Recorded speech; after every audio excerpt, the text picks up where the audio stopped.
that we're talking about the lie, the alleged lie that Minister Mkhwanazi told the police portfolio regarding his relationship with Brown. But the National Commissioner could lie about the brigadier that they brought from BMW. How is this okay? Why are we targeting certain people as Parliament? We are eulogizing General Mkhwanazi. I, as the complainant in the charges against those 7 generals, when this portfolio called me a madman before they were arrested, I, as the complainant, am connecting the dots. That staged press conference with a general who now seeks additional protection, who had what looked like an armed militia behind him, it was a threat to this country. Let us call it what it is. He was trying to incite policemen to take action in the event of whatever it is that he knew was coming. Let me tell this committee what I suspect was coming. As the accounting officer for the South African Police Services, I suspect that the National Commissioner himself is up for arrest. And that press conference was nothing more than a preemptive move. And the country appears to have fallen for it. General Mkhwanazi must appear before this committee. The National Commissioner must appear before this committee. The IDAC must appear before this committee. General Khumalo, General Lushabo must come and sit in front of this committee. And I want to appeal and actually ask that we make it a recommendation that every member of this committee that has ever met with any law enforcement or investigative body or given them a statement or had a conversation must come clean and tell us what he said. I will be the first. I know Honorable James had that conversation. I have a suspicion there are a few more other people that are hiding things within this committee. Now, in order to clean out the service, we must all be honest. We can't demand accountability from the boys in blue and hide things right here. We pick up that is involved in that criminal investigation we are conducting. Once we see that picture, then in this case, the picture that we see that seems to undermine the administration of justice in the Republic, it is for that reason that we then are in this date here before the Commission to try and explain the picture that we've been seeing, so that one doesn't wonder or question, why do we jump to that specific politician?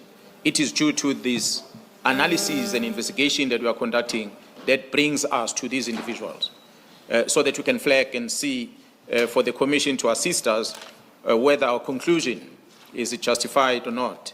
But we are convinced that it is justified, that what we are presenting. So Mr. Adams appeared to have came into the position of an intelligence information. And this information is classified on its nature that Mr. Adams should not be in possession of. So it is an information that is intended for another structure of Parliament. If it comes to his position and as a lawmaker, as a person who is serving in Parliament, he ought to know that when I'm in possession of information from crime intelligence that is classified, it must be handed over to the Joint Standing Committee of Intelligence so that it can be interrogated, regardless of the status of that information. So that is expectation that one has towards a lawmaker, such as Mr. Fidiel Adams, who is currently serving in Parliament. Because this classified information we are referring to here, it's involving personal information of individuals that is deposited at crime intelligence or extracted by crime intelligence when the crime intelligence is conducting the vetting process for security clearance for individuals. It's a very sensitive information because it digs deeper to your personal information, your relatives, your criminal records, and everything that the state wants to test in order to confirm whether you qualify to be given a security clearance certificate or not. Such a clearance will then allow you to be in possession of sensitive material.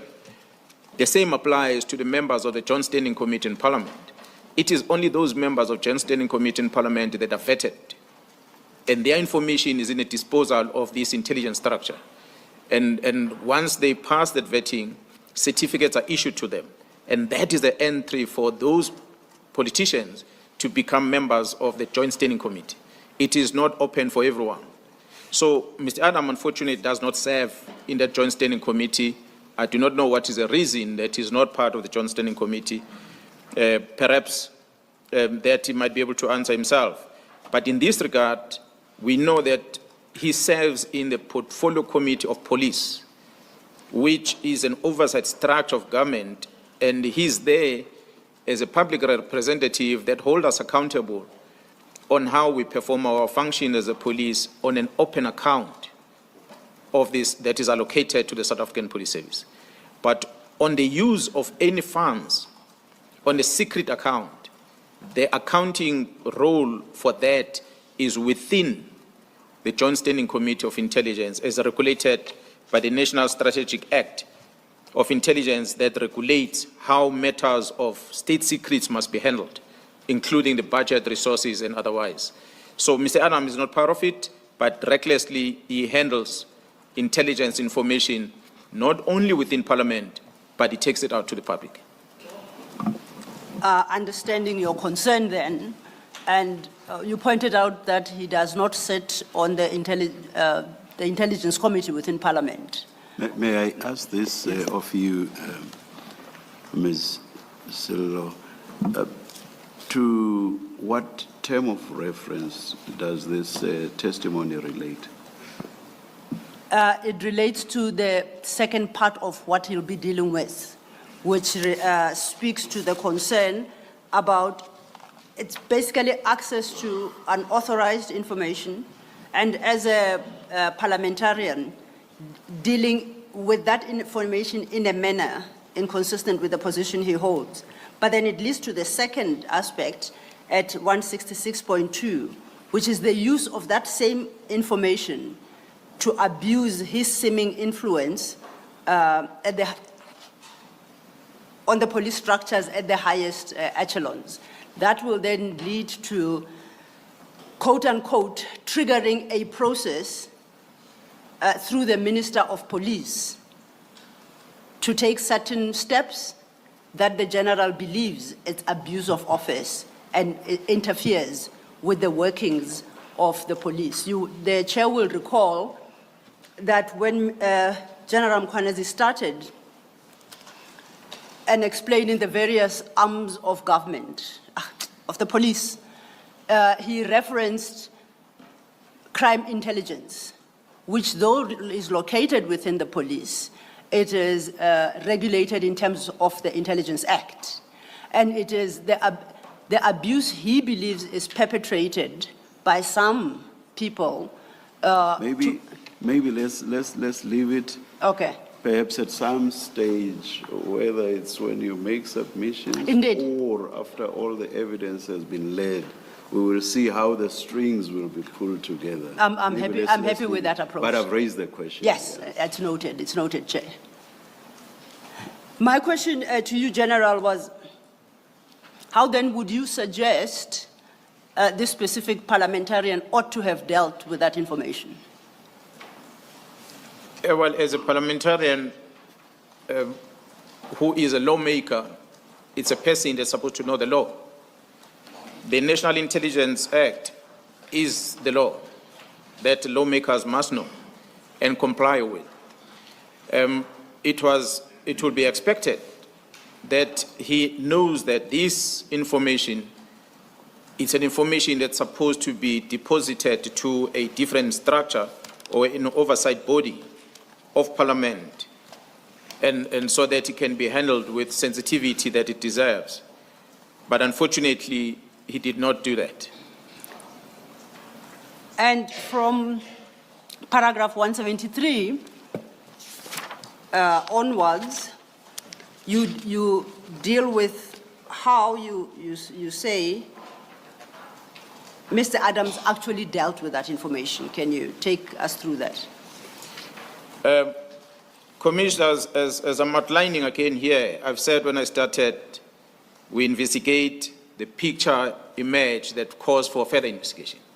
So this commission is here to help us answer the question of how involved are the politicians and other private people, including police officers, how are they involved in interrupting the work of the security cluster in administering this criminal justice system.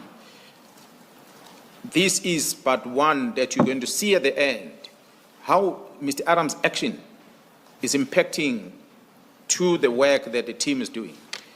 And again, posed to say this with respect, I had indicated that when we're discussing in length, we're talking about the political killings task team. We mentioned that Khumalo is the project manager there. Khumalo, who's a divisional commissioner of crime intelligence.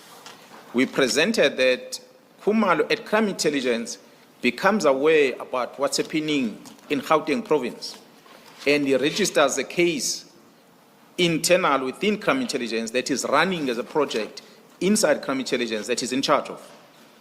It is that case that links to these high profile, the Mulifes, the Matlalas that get arrested. As we're going to see the picture late, it is an operation within crime intelligence, the GCI ops, not the PKTT. These actions that follows from there onward, how they're going to link to the work of that IOPS. That's a picture we're going to show you towards the end, commissioners. So, but what we know here is that we're tracing steps back as when an incident happens. We go back and we ask, we investigate what led into this, going backward. So, although we are explaining it here where it started, but not how we investigated. We investigated by starting at the results of something, and we backtrack to establish, like a crime scene. We're going to come to court and say, so and so killed that person. But we start by attending the crime scene. We collect evidence, we track back everything until we find the reasons. Then we say, this is a suspect who conducted this crime. So this is exactly what we are doing now. We are telling you who did what, which eventually will result into the interruption of the criminal justice system, which this commission is assisting us to investigate. So, Mr. Adams, on the 29th of October in 2024, he went to Cape Town police station and he opened 3 cases. And these cases, I'm going to invite you, should be public record, to even look at what is contained on his complaint. It does not even warrant the registration of a case. There's no elements of crime on his complaint. But nonetheless, he opened the complaint. And the complaint is really about the vetting procedures within crime intelligence, a space that he ought not to play in. So he takes this sensitive information and he goes to the police station, and he goes and opens a case at the police station, which therefore means he has access to the records within crime intelligence of the secret information that he should not be in possession of. But he takes that information, he goes to a police station, he opens the case about that. And this information, as I said, the vetting procedures of the South African Police Service, where the allegations that the police is manipulating systems within the vetting process. This is a person that, as I said, Commissioner, is not within the Joint Standing Committee of Intelligence in Parliament. He's in an open committee. But he speaks, he opens a criminal case about the matters of crime intelligence. Mr. Adams further claims that there's an abuse of the secret fund account.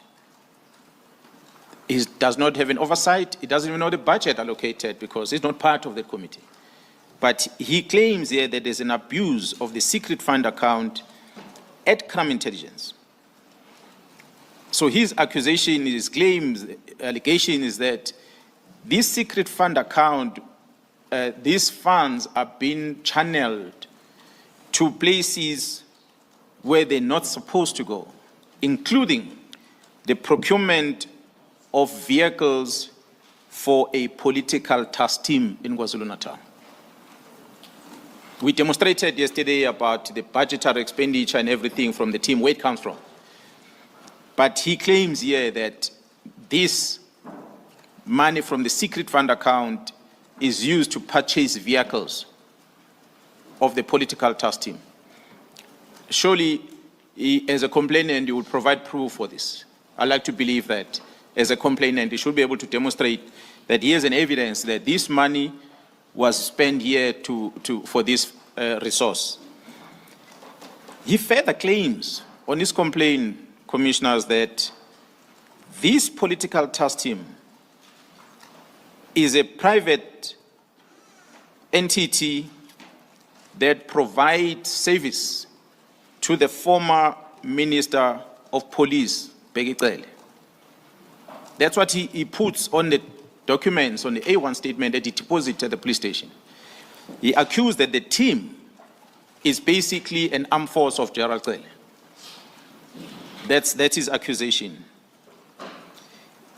And the other case that he opens, commissioners, is that he raises concern or is challenging the appointment of one Ms. Mkhwanazi, who was appointed as a technical support service at the Crime Intelligence Division. So he claims that this appointment was irregular and it should not have happened.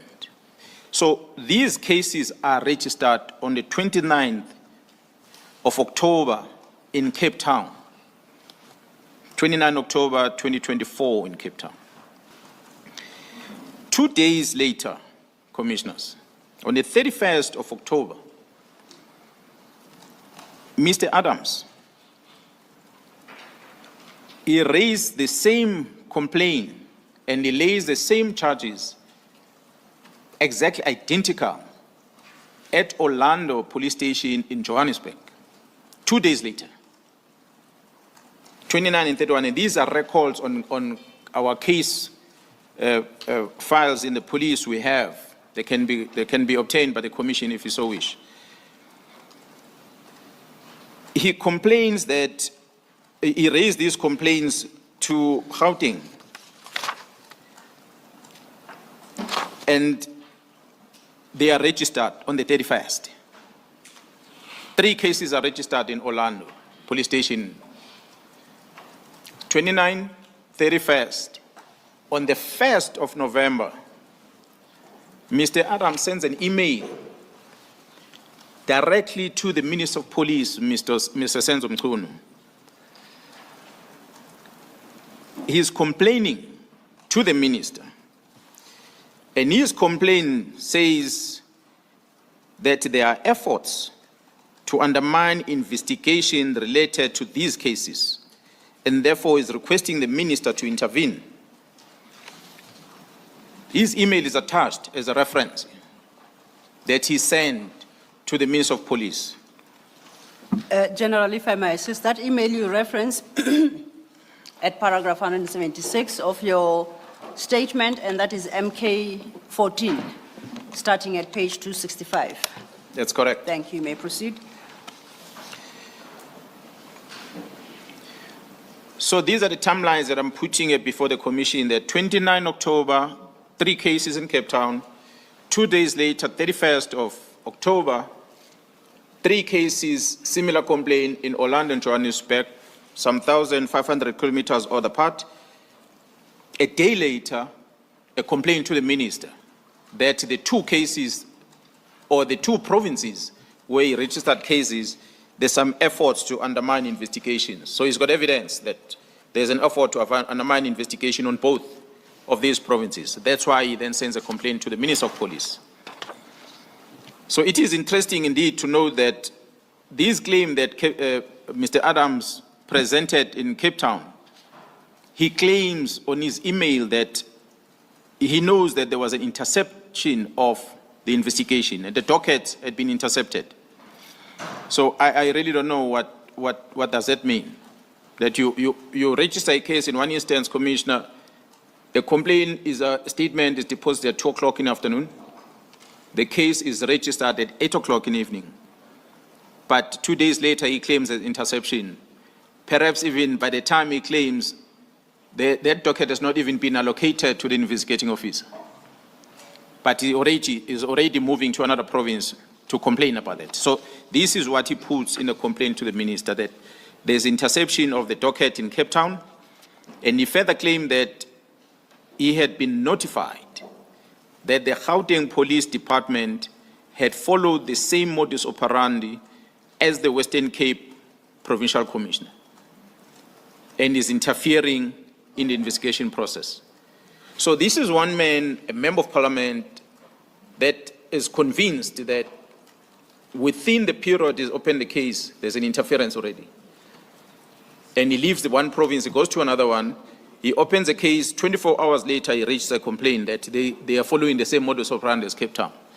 So how we concluded to this, I really don't know. Perhaps he will be invited here to come and explain why he reached this conclusion. But as we investigate, commissioners, you're going to pick up some linkages of his involvement in this work that the team are doing in uncovering the criminal syndicates within the police. So this is the build up to such. That's why we are focusing on this. This complaint, upon landing at the minister's office, first he sends an email to the minister, and after that follows another emails to the chief of staff of the minister of police and other people that he copied the emails to. But the first one was directly to the minister of police. Subsequent to that, the minister's office directed this complaint to the office of the National Commissioner. This is a complaint that comes on the 1st of November. The National Commissioner directs the minister's office directs this to the National Commissioner's office, and they request the National Commissioner to respond by the latest, the 4th, which is 3 days later. They must give a response into these allegations of Mr. Adams. The National Commissioner's office acted on that complaint by directing a division in the police that is responsible for dealing with complaints, which is a division inspectorate. The report from the Divisional Commissioner, Lieutenant General Jacobs, is attached and marked MK15 in this regard. This General Jacobs and the team, upon receiving this complaint, they acted upon by trying to reach out to the complainant, Mr. Adams. They were not successful in trying to get him to come and elaborate on this complaint.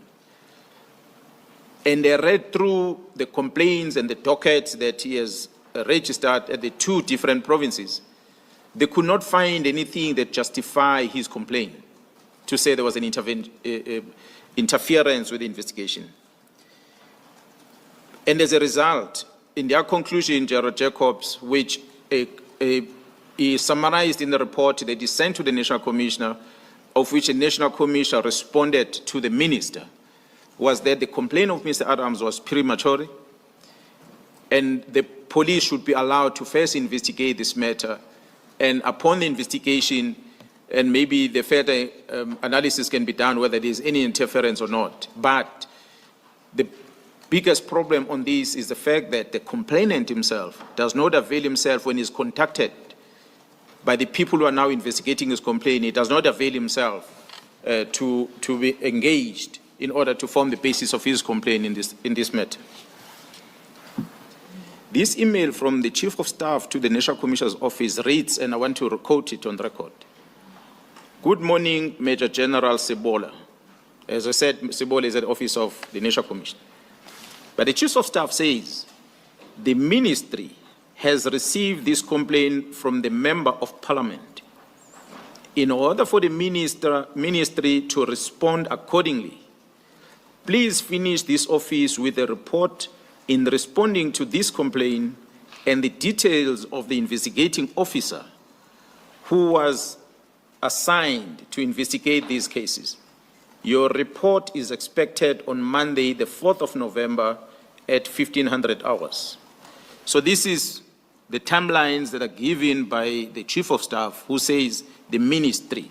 I'd like to believe perhaps the Chief of Staff will have received directive from his boss, which is a minister in this regard. But then we come back into what we're talking about, then becomes strange that after the 4th of November, timeline has been met by inspectorate, although the minister received it on the 5th. The very same Chief of Staff then writes a letter under the minister's signature, heading ministry, cover letter, and he sends this thing to IDEC. Now, you referenced the report from the inspectorate dated the 4th of November, and we understand from that report that a request for an extension was, there was a request for an extension, correct? That's correct. And then you say the Chief of Staff directed a request for investigation to IDEC on the 8th of November. The 11th. On the 11th of November, I apologize. If I could refer you to Annexure MK15, it's part of that pack. I see there at page 289 a further report, and this is dated the 20th of November 2024. It's signed by General Jacobs PA on his behalf. Do you see that? Yes, yes, Commissioners. I would like you to, it would appear that this report is in response to the complaint originally received, specifically regarding the Cape Town files and the Orlando files. That's captured at 2.1.1 and 2.1.2. And 2.2, they deal with the inspectorate deals with the instruction received from the National Commissioner. I would like you to have regard and read into the record the conclusion drawn at 2.2.1. The 2.2.1 of the information note Yes. that is annexed on 289. That's correct. 2.2.1, you said? 2.2.1. Yeah, a report was compiled wherein the allegations that there was interference from both the provincial offices were reported to be unfounded. And this was in relation to the question the chairperson posed to you about what interference was being referenced. And am I reading the document correctly that General Jacobs, by the 20th of November, had concluded that the allegation of interference was unfounded? That's correct. Now, just to close on that, if I refer you to, in the same document, to page 290, it's item 3.3, if you could read that into the... As part of the protocols to address service complaints, an affidavit is obtained from the complainant. Colonel Phillips of this office was tasked to obtain the affidavit. However, after numerous attempts, it seems as if the complainant is evading the request. Please find Colonel Phillips' affidavit as proof hereof. Now, am I correct in understanding that the conclusion is in part based on the fact that the inspectorate could not obtain an affidavit as required from the complainant to substantiate the claim? That is correct. At paragraph 180, you have dealt with this letter already, that the Chief of Staff refers the same complaint to IDEC. Do you know the status of that complaint within IDEC as we speak? I'm not privy to the status of the complaint since the dockets were taken to IDEC. Okay. They operate outside the police. And there, as far as you know, there have been no engagements. Do you know whether or not there have been any engagements with the police from the affected police stations, which is Cape Town and Orlando, in respect of these case numbers?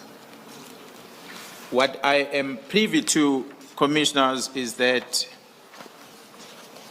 Gerald Jacobs' office, after receiving this docket as part of the investigation, they were approached by IDEC requesting that they hand over those case dockets of Gauteng in the main, and Gerald Jacobs refused to hand over the dockets. And they then, IDEC, wrote to a head of crime detection in the police, it is Lieutenant General Sentumuli. They wrote to her requesting the dockets. And she then contacted Gerald Jacobs and asked Gerald Jacobs to release the dockets to IDEC. Now, IDEC is led by an individual, and it is an entity of the NPA as a prosecution. The inspectorate, the detective services is led by individuals, which is part of the South African Police Service as a department which is led by the National Commissioner. But the correspondence from the NPA to the police does not include the people in charge of the two entities. It includes the head of IDEC and the head of investigation. So the correspondence between the two and the authority is granted by the police detectives and instructing inspectorate to release the docket, and then dockets were then taken by IDEC. To date, those dockets are sitting with IDEC. I see in your state. I'm just surprised that there would have been this much effort, this much laborious activity, all of it stemming from a non-complaint by Adams MP. I mean, with that one-liner in respect of the one category of dockets, and then another one-liner in respect of the second category of dockets, and then there's this much activity and effort. In fact, it just does not make sense that the Inspectorate of Subs should have been required to even give a report. Of course, I'm just expressing a view based purely on the fact that what initiated all of this was a non-complaint. It's totally not substantiated. So what the Chief of Staff, or what he refers to as the ministry, what they should have done was to go back to Adams MP and ask for specificity before all of this laborious activity was then engaged in. Do you want to comment on that, General? Commissioner, my comment might be to some degree perhaps being biased, because I'm the one that is combing through all what is happening. Perhaps I must indicate to the Commissioner that what led us to able to comb through all this what has transpired is in two phases. One is information I get through my sources within IDEC that there is activities that are happening with IDEC that are not in line with what the purpose of the formation of the entity is. And that there are two structures within IDEC. There's a good structure that deals with the Zondo Commission, and there's another structure that is malicious, that is used as a weapon to further disrupt the criminal justice system operations. So I get that through my sources within IDEC. That's on one. That's how I was able to get this letter. It's not a letter that was given to me on request from the Chief of Staff. No, I got it through the sources. And the Chief of Staff cannot deny it, or the Minister cannot deny it, because it's got his signature, it's a legitimate letter. IDEC has that because they call for the docket informed by this letter, so they can't deny the letter. It's a picture that we started picking up. That is on one side through the information. But secondly, Commissioner, when we see the disruption of the investigation of the Gauteng counterintelligence operations, we then begin to ask ourselves why this is happening. What is much talked about in the media that is not known is the arrest of Gerald Khumalo. So we have this arrest. When this arrest happens, it literally means this project must stop. This investigation of this organized crime must stop immediately because the people are arrested. We start investigating out. Sorry. What? I hope I've not muted. I hope I've not muted. No, you, I General. didn't. Just, can we still hear the General, all of us? Yeah, I can hear Even you. at the back there.